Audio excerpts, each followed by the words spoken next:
প্রেমের মায়াজালে অতৃপ্ত কথা লুকিয়ে থাকে মনের ভেতরে, যা কেবল প্রকাশ পায় খুব গোপনে। অন রেকর্ডে আজ আপনারা শুনবেন মনের ফর্দের এক নতুন কিস্তি, শরদিন্দু বন্দ্যোপাধ্যায়ের কলমে একটি প্রেমের গল্প, নাইট ক্লাব। শরদিন্দু বন্দ্যোপাধ্যায় বাংলা সাহিত্যে এক বিরাট ব্যক্তিত্ব। তার জন্ম 1899 খ্রিস্টাব্দে, মৃত্যু 1970 খ্রিস্টাব্দে। ব্যোমকেশ বক্সীর স্রষ্টা তো বটেই, এছাড়া লিখে গেছেন অজস্র ছোট গল্প, দুর্দান্ত সব ঐতিহাসিক উপন্যাস, কিশোরদের জন্য গল্প ও চিত্রনাট্য। ব্যোমকেশ বক্সী, বরদা ও ঐতিহাসিক উপন্যাস তো আপনারা শুনেইছেন। আমরা আপনাদের সামনে আনব আজ তার লেখা ছোট গল্পগুলি।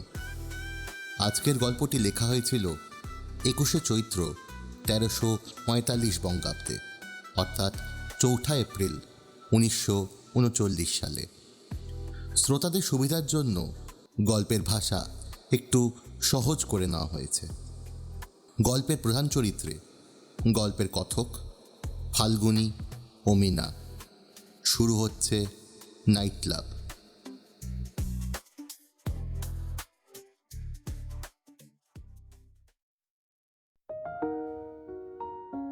বিশ্বাস করতে না হয় না করুন, কিন্তু সত্যি কথা বলতে আমি বাধ্য। এই কলকাতা শহরেই 2-4টে নাইট ক্লাব জন্মগ্রহণ করেছে। গোপনে গোপনে তাদের নৈশ অধিবেশন বসে। অত্যাধুনিক কয়েকটি রসপিপাসু নরনারী ছাড়া তাদের সন্ধান আর কেউ জানে না। পাশ্চাত্য মতে পরকীয়া প্রীতির পুনঃপ্রবর্তন করাই এই নবরসিক সম্প্রদায়ের উদ্দেশ্য। সকলেই জানেন পাশ্চাত্য সভ্যতার অগ্রদূত হুইস্কি এবং ভগ্নদূত নাইট ক্লাব। এরপর আর কিছু নেই, তস্মাৎ পরতরং নহি।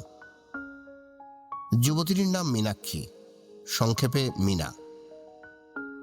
বাপ বড় মানুষ এবং ভালো মানুষ, তার উপর কলকাতার দক্ষিণাঞ্চলের বাসিন্দা। সুতরাং কুমারী মীনার মনে সহজেই নারী জাতির দুঃসহ পরাধীনতার ব্যাখ্যা পীড়া দিতে আরম্ভ করেছিল। নারীর যে স্বতন্ত্র সত্তা আছে, তার অবাধ প্রগতির জলতরঙ্গ শীঘ্রই বাঁধ ভেঙে সর্বত্র ব্যস্ত হয়ে পড়বে, তাতে তার সংশয় ছিল না।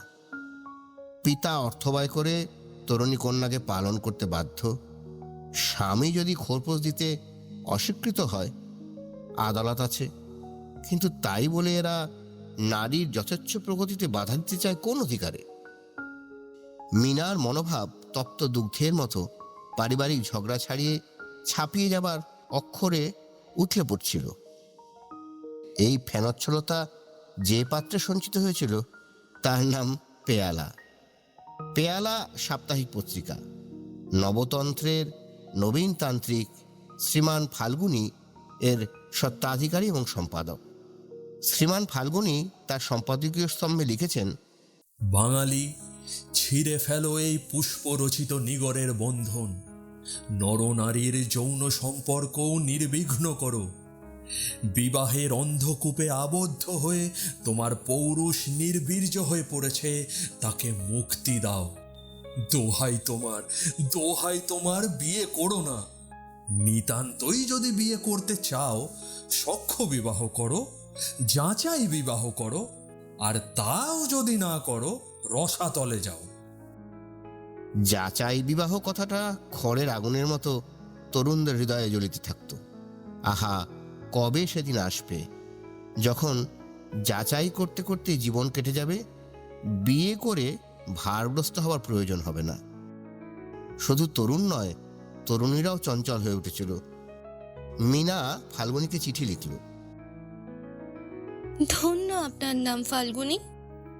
আপনার পেয়ালা দিন দিন ফাল্গুনের উচ্চ হাসিতে ভরে উঠুক। সংযমের ভীরুতা অপনীত হোক। কিন্তু নারী, যোগ্য সহচার যাচাই করে নেবার অধিকার তারও চাই।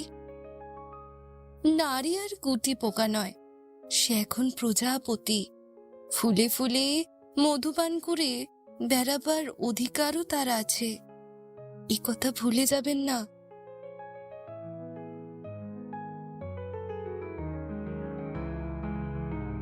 উত্তরে ফাল্গুনীর সম্পাদকীয় স্তম্ভ উত্তেজিত হয়ে উঠল। ভুলি নাই, ভুলি নাই, ভুলি নাহি প্রিয়া। আপনাকে প্রিয়া বললাম বলে কিছু মনে করবেন না। সমস্ত নারী জাতি, সমস্ত পুরুষ জাতির প্রিয়া। প্রাইভেট প্রপার্টি আমরা মানি না। আমাদের কাপালিক হতে হবে, হতে হবে নির্ভীক, হতে হবে নির্ঘুণ, হতে হবে নির্লজ্জ। নিষ্কষিত করতে হবে আমাদের মনকে অসির মতো, এবং সেই অসি দিয়ে কেটে ফেলতে হবে গাঁট ছড়ার গ্রন্থিকে। যৌন জীবনে আমরা গাঁঠ রাখবো না, এই আমাদের শপথ। অতঃপর সম্পাদক ও লেখিকার মধ্যে পত্রাঘাতজনিত ঘনিষ্ঠতা জমে উঠতে বিলম্ব হল না। চাক্ষুষ দেখাশোনা না হলেও মনের মিল যেখানে এত গভীর, সেখানে দূর থেকেই মিলনোৎকণ্ঠা জন্মাতে পারে। ইন্দু বিলক্ষণ কুমুদস্য বন্ধু। এইবার নাইট ক্লাবের আবির্ভাব। পেয়ালা সম্পাদকের মানসিক অবস্থা অত্যাধুনিক হলেও হাতে কলমে বাস্তব অভিজ্ঞতা একটু কাঁচা ছিল। তাই একদিন এক নবলব্ধ গ্র্যাজুয়েট বন্ধুর কাছে ক্লাবের সন্ধান পেয়ে তার অন্তরাত্মা পুলকিত হয়ে উঠল। আদর্শকে বাস্তবে পরিণত করবার এই প্রথম সুযোগ। তিনি মিনাকে লিখলেন, তোমাকে এখনো চোখে দেখিনি, তবু তোমার অন্তঃসত্ত্বা আমার অন্তঃসত্ত্বাকে চুম্বকের মতো টানছে। কিন্তু আমাদের মিলন সাধারণ নরনারীর মতো হলে চলবে না। মুক্তির মানস তীর্থে আমাদের মৌন মিলনের মঙ্গল শঙ্খ বাজবে। সে তীর্থ নাইট ক্লাব। সেই তীর্থে আমরা যাব। ঠিকানা দিচ্ছি, নিশীথ নগরীর নিদ্রিত বুকের ধুকধুকুনি আমরা শুনতে পাব। চক্ষের প্রদীপ জেলে আমরা একে অপরকে খুঁজে বেড়াবো। বহু তীর্থযাত্রীর মধ্যে পরস্পর চিনে নিতে পারবো নাকি? তোমার বাঁশি শুনেছি, যাব আমি অভিসারে। সহস্র লোক যদি সেখানে থাকে, তবু তোমাকে চিনে নেব। আমার ভয় করছে না, বুক টিপ টিপও করছে না। আমি যাবই, নিশ্চিন্ত থেকো।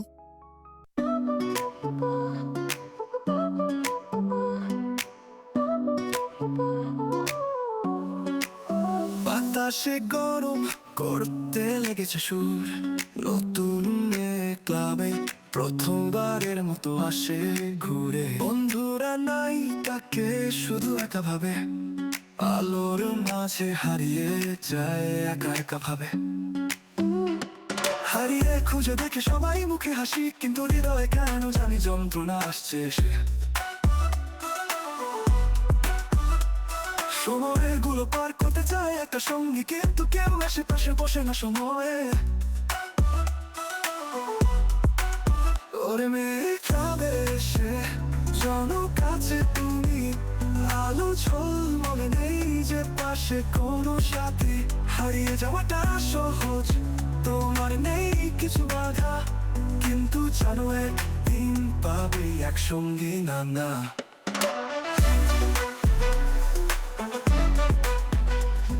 রাত্রি প্রায় 12টা বাজে। ধোঁয়ায় আচ্ছন্ন প্রকাণ্ড ঘর। অনেকগুলো নরনারী এখানে সেখানে বসে নিম্নস্বরে ঠাট্টা তামাশা ও পান ভোজন করছে। সকলের চোখে মুখে একটা অস্বাভাবিক উত্তেজনার দীপ্তি। একটি 12 আনা উলঙ্গ যুবতী মাঝে মাঝে এসে ছোট ছোট টেবিলগুলি ঘিরে নেচে যাচ্ছে। ঐক্যতান বাদ্যযন্ত্রের চাপা আওয়াজ সকলের কানে একটা অকথ্য ইঙ্গিত করছে। নাইট ক্লাব মুক্তির তীর্থ। রাত্রি যত গভীর হচ্ছে, বন্ধন ততই শিথিল হয়ে আসছে। আনন্দে আত্মহারা হতে আর বেশি দেরি নেই। ঘরের এক কোণে নিজেকে যথাসাধ্য প্রচ্ছন্ন করে মিনা একটি ছোট সোফায় বসেছিল। সামনের একটি টবের পাম গাছ তার পাতার ঝালর দিয়ে তাকে কতটা আড়াল করে রেখেছিল। কিন্তু সুন্দরী যুবতীকে পাতা ঢাকা দিয়ে আড়াল করা যায় না। অনেকগুলি সেন চক্ষু এই ক্ষুদ্র পাখিটির প্রতি নজর রাখছিল।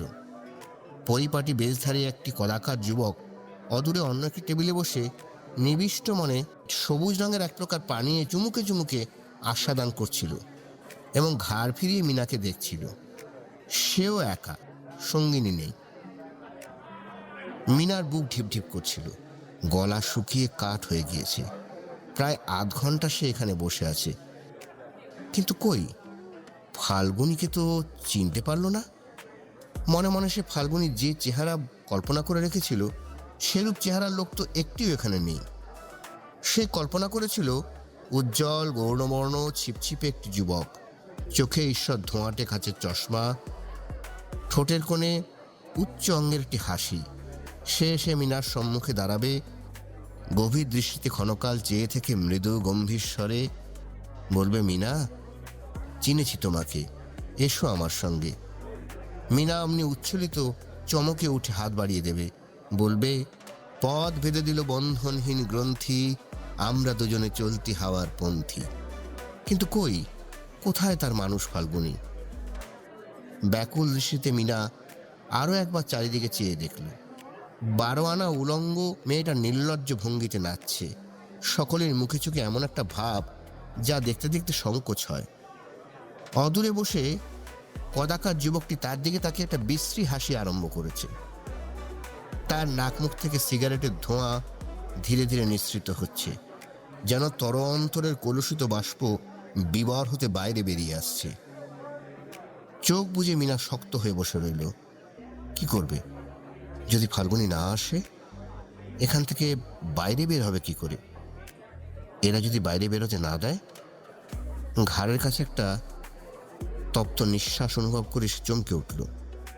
কদাকার যুবক তার পেছনে এসে ঝুঁকে দাঁড়িয়ে, আমিও একাকী, তুমিও একাকী। আসুন না, পরস্পরকে সান্ত্বনা দেওয়া যাক। না। কুঁকড়ে মিনা একপাশে সরে গেল। তার বুক ভীষণভাবে থরাস থরাস করতে লাগলো। কদাকার যুবক পাশে বসে পড়ল। নবাগতা দেখছি, প্রথমটা সবারই একটু বাঁধো বাঁধো ঠেকে। শ্যাম্পেন আনাবো নাকি? খেলেই সংকোচ কেটে যাবে। চুপ করে বসে মিনা কাঁপতে লাগলো। এ কি জঘন্য স্থানে সে একা একা এসেছে। হঠাৎ তার মস্তিষ্ক রন্ধ্রে ক্রোধের শিখা জ্বলে উঠল। ওই ফাল্গুনিটা একটা শয়তান। তাহার অন্তঃশ্বাস শূন্য লেখার ভুলে মিনা আজ নিজের এই কি সর্বনাশ করতে বসেছে। না না, এই স্বাধীনতা সে চায় না। এই নির্লজ্জ পাশবিকতার চেয়ে বোরখামুড়ি দিয়ে ঘরের কোণে বসে থাকাও ভালো। সে প্রজাপতি হতে চেয়েছিল, ভগবান তাকে গুবড়ে পোকাদের মধ্যে এসে ছেড়ে দিলেন কেন?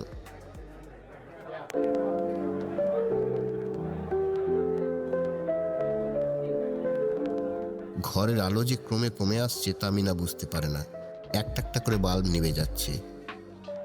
ঘরটা যখন ছায়াময় হয়ে আসছে তখন মিনা হঠাৎ লক্ষ্য করে আতঙ্কে উঠে দাঁড়ালো। চারিদিকে অস্পষ্টতার ভিতর দিয়ে যে কোলাহল আসছে তা আলোর বন্দনা নয়, তমসার প্রশস্তি। কদাকার যুবক মিনার আঁচল টেনে বলল, বসুন না, এই কি যাওয়ার সময়? আঁচল ছেড়ে মিনা পালাবার চেষ্টা করলো। কদাকার যুবক তার হাত চেপে ধরল। এখনই তো অন্ধকার হয়ে সবাই 32.5 ভাজার মতো মিশে যাবে। এই সময় হাত ছাড়তে নেই।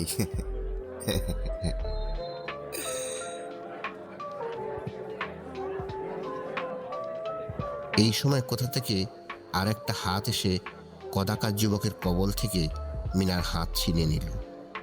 ভয়ে ব্যাকুল চোখে মিনা একবার এই নবাগতার দিকে তাকাতেই ঘর অন্ধকার হয়ে গেল।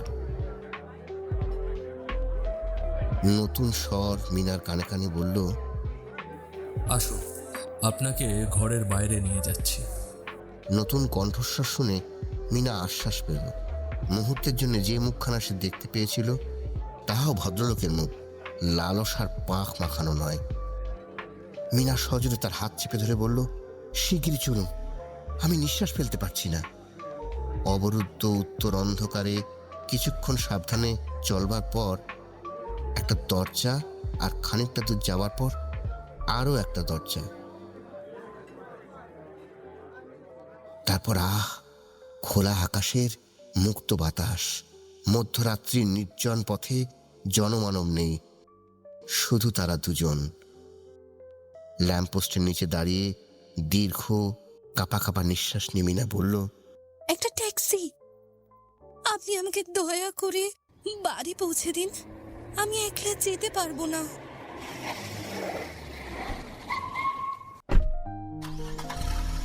ট্যাক্সি চলতে চলতে মিনা অস্পষ্ট ব্যাকুলতায় বারবার বলতে লাগলো, আর কখনো যাব না বাবা, কখনো না।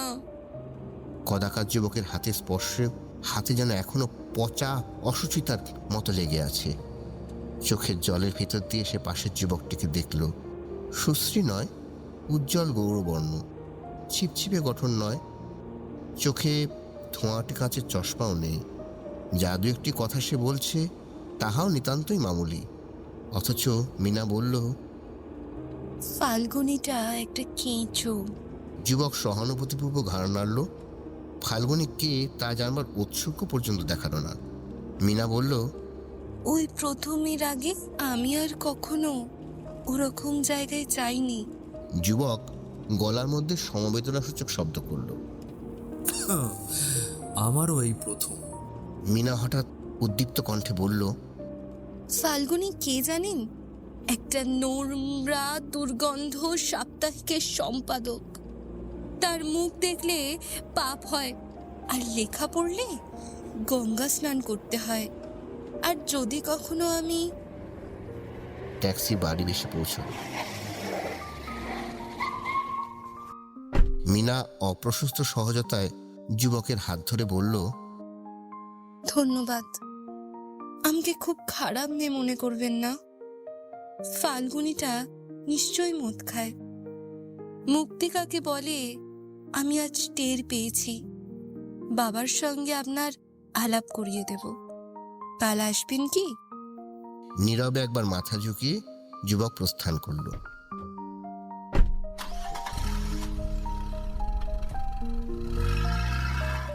পরদিনটা মিনার প্রতীক্ষায় কেটে গেল, কিন্তু যুবক আসলো না।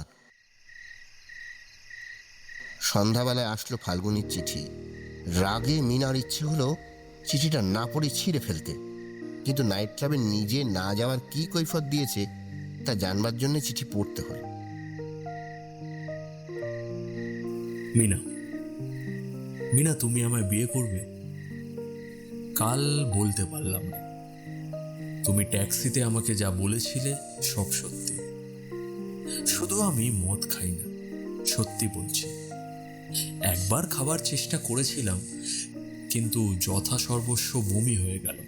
সে যাক, কাল তোমাকে দেখে আমার সব নেশা ছুটে গেছে। পেয়ালা ভেঙে ফেলেছি। আসছে হপ্তাহ থেকে আর পেয়ালা বেরোবে না। মিনা, মিনা, তোমার চোখের জল এত সুন্দর কেন? তোমার রাগ এত মিষ্টি কেন? তোমার ভয় এত মধুর কেন? মিনা, মিনা, আমাকে তুমি বিয়ে করবে? কুৎসিত জিনিস না দেখলে সুন্দরকে চেনা যায় না। নাইট ক্লাব কাল আমাকে নারীর সবচেয়ে সুন্দর মূর্তিটি চিনিয়ে দিয়েছে। কাল তুমি আমার হাতে হাত রেখেছিলে। মনে হচ্ছে সারা জীবন ধরে এই স্পর্শটি আমার চাই, না হলে চলবে না। মিনা, আমাকে বিয়ে করবে?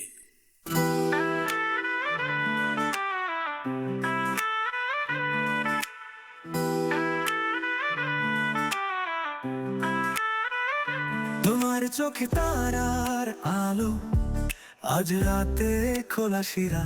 তোমায় দেখে মনটা হালকা, নীল আকাশে মেঘেরা।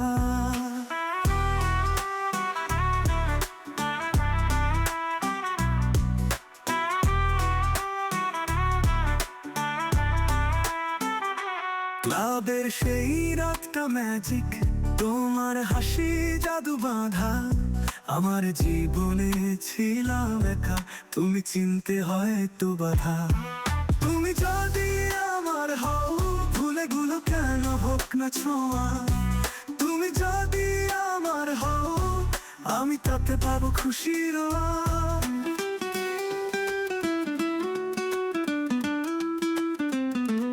আকাশে জ্বলে অদ্ভুত তারা, আমরা তো সরল মানুষ।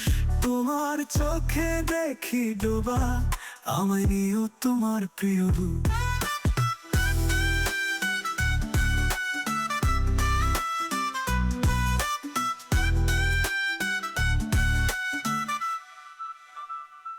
আমার পথটা কখনো মেঘলা, তবু তোমার হাত নেব।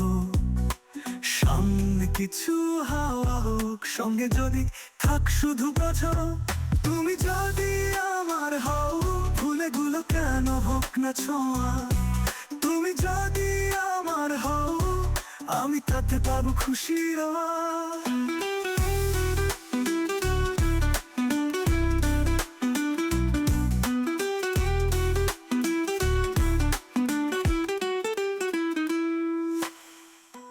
শেষ হলো মনের ফর্দের আজকের এই কিস্তি। শরদিন্দু বন্দ্যোপাধ্যায়ের কলমে নাইট ক্লাব। আজকের গল্প পাঠে আমরা পাশে পেয়েছি শিল্পী সুরঞ্জন ঘটককে। এছাড়া গল্পের প্রধান চরিত্রে ফাল্গুনীর ভূমিকায় অভিজিৎ, মিনার চরিত্রে চন্দ্রিমা, গল্পের সূত্রধর ও অন্যান্য চরিত্রে আমি সূর্য।